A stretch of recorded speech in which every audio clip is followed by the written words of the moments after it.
Сәлем достар, сіздермен миссис Мадинам. Бүгін бізде жаңа тақырып modal verbs, яғни модальды етістіктер.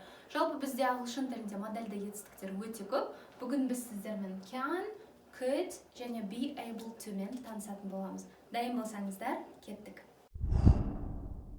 Жалпы модальды етістіктер дегеніміз не? Және ол не үшін қажет, я? Бізде қазақ тілінде бұндай грамматика жоқ, бірақ орыс тілінде бар. Яғни бұл сіздің белгілі бір іс-әрекетке деген қарым-қатынасыңызды көрсетеді.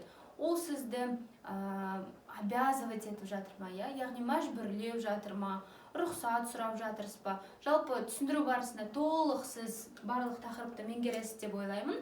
Және біз бүгін ең оңайына тоқталамыз, ең оңайынан бастаймыз. Себебі бұл бізде бірінші сабақ. Can, could және be able to. Бұның аудармасы үшеуінің де істей алу, яғни мүмкіндігіне байланысты қолынан келеді деп айтқыңыз келсе, can, could және be able to да қолданасыз. Мысалы, I can speak English. Мен ағылшын тілінде сөйлей аламын. Яғни бұл менің мүмкіндігім, I can speak, мен ағылшын тілінде сөйлей аламын. Менің мүмкіндігімді айтып жатырмын. She can run fast. Ол тез жүгіре алады. Fast тез, run жүгіру, can істей алу, she яғни ол қыз, Значит, ол тез жүгіре алады. Ол оның мүмкіндігі, оның қолынан келеді тез жүгіру. We can eat there. Біз осында жей аламыз. Андай қонаққа барған кезде айтады ғой, жүрсе үлкен столға дегенде айтасыз. Жоқ, біз осы жақта жей аламыз, нормально. We can eat there. Қазақша мысалдар ма менікі? Can және келесіне тоқталайық. Can және could. Екеуі бірдей, яғни істей алу дегенді білдіреді, бірақ can'ның өткен шағы could. Мысалы, мен қазір ағылшын тілінде сөйлей аламын, I can speak English. Қазір деген сөзді қоспай-ақ, егер сіз can'ді айтып жатсаңыз, онда автоматически, значит, сіз қазіргі осы шақта айтып жатырсыз деген сөз. Ал егер дәл осы сөздердің орнына could қоятын болсаңыз, онда мен бұрын ағылшын тілінде сөйлей алам. She could fast. Ол бұрын тез жүгіре алған. We could eat. Біз бұрын жей алғанбыз. Ал енді болымсыз және сұраулы түрлеріне тоқталайық. Can болымсыз түрде, can't.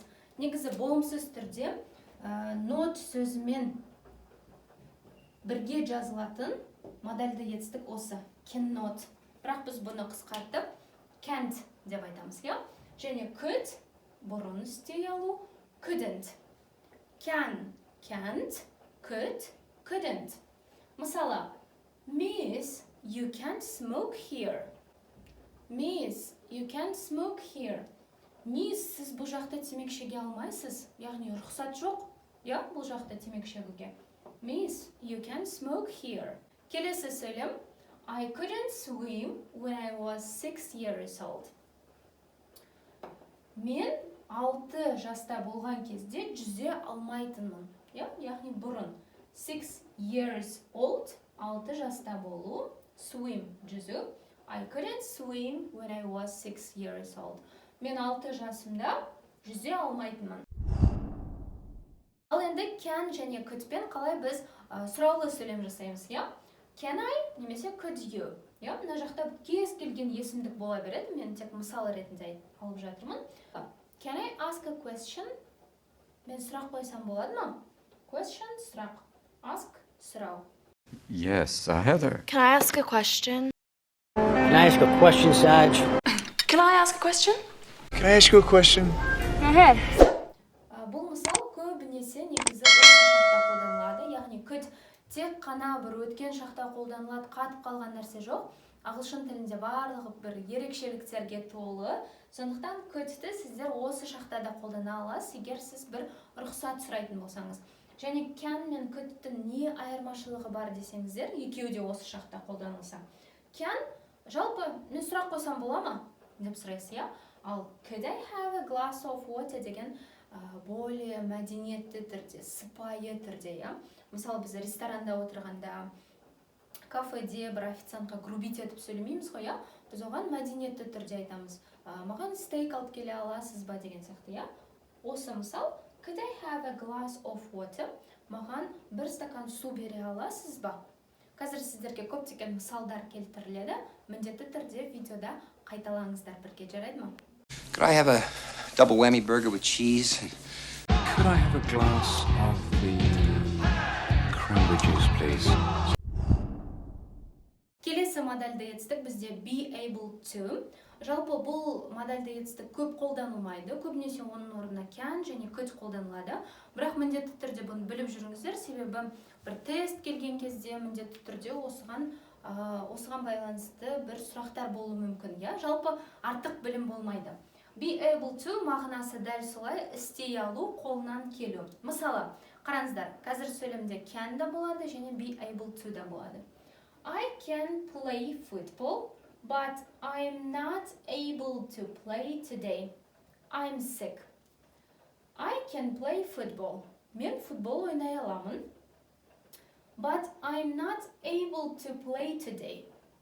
Сонда be able to бұл жақта бар ғой, істей алу деген мағынада емес, кішкене андай. Я не в состоянии. Я? Мен қазір ойнайтындай жағдайда болып тұрған жоқпын бүгін. I'm sick. Мен ауырып тұрмын. Я? То есть, бұны не в состоянии деп те қабылдасаңыз болады. Және be able to бізде ең басқа модальды етістіктерден айырмашылығы бұл үш жақта да қолданылады. Яғни бұл жақта бізде be бар ғой. Ал be білесіздер to be етістігі барлық шақтарда өзгере береді. Яғни өткен шақта, осы шақта, келер шақта да қолданылады. Мысалы, өткен шақ болса бізде to be was were болып өзгереді. She was able to play. Ол бұрын ойнай алатын. Қазір болса, I am able to play. Жалпы to be, осы шақта am is are. Келер шақ болса, бізде will. I will be able to play. Жалпы осы структура бойынша be able to өзгереді. Әрқайсысына жеке тоқталмай қояйын, себебі бұл қатты маңызды модальды етістіктердің бірі емес, бірақ міндетті түрде біліп жүріңіздер. You are able to look into their hearts and see this badness? I am able to do that generally, yes. Хабарларыңыз болсын деп осы be able to модальды етістігін мен қостым. Ал сабақ сіздерге толық түсінікті болды деп ойлаймын. Видео ұнасам, лайк басып, міндетті түрде комментарийға осы can, could және be able to-ға сөйлем құрастырып, каналға тіркелуді, арнама тіркелуді ұмытпаңыздар. Біліміңізді жинақтау мақсатында міндетті түрде описанияда берілген сілтемеден өтіп, үй жұмысын орындап шығыңыз. Сіздермен болған миссис Мадина. Goodbye!